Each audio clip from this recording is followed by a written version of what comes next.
Mastan Sai remand రిపోర్ట్లో సంచలన విషయాలు బయటకు వస్తున్నాయి. మస్తాన్ సాయి అతడి స్నేహితుడు ఖాజాకు డ్రగ్స్ పాజిటివ్ వచ్చింది.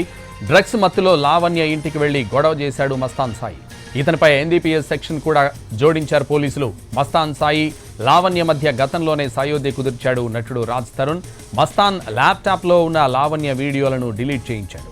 ఈలోపే ఇతర డివైజుల్లోకి వీడియోలను కాపీ చేసుకున్నాడు మస్తాన్. అంతేకాదు లావణ్యను పలుమార్లు చంపేందుకు ప్రయత్నించాడు. హార్డ్ డిస్క్ కోసం లావణ్యను చంపాలని స్కెచ్ వేశాడు. జనవరి 30న లావణ్య ఇంటికి వెళ్లి హత్యాయత్నం చేశాడు.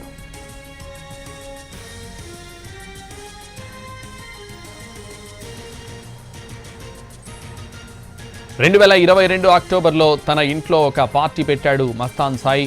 లావణ్య డ్రెస్ చేంజ్ చేసుకుంటుండగా సీక్రెట్ సీసీ కెమెరాలో వీడియో రికార్డ్ చేశాడు.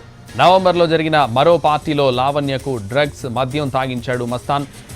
మత్తులో ఉన్న లావణ్య ప్రైవేట్ వీడియోలు రికార్డ్ చేశాడు. ఈ విషయాన్ని తన స్నేహితులకు చెప్పడంతో లావణ్య మస్తాన్ మధ్య విభేదాలు తలెత్తాయి.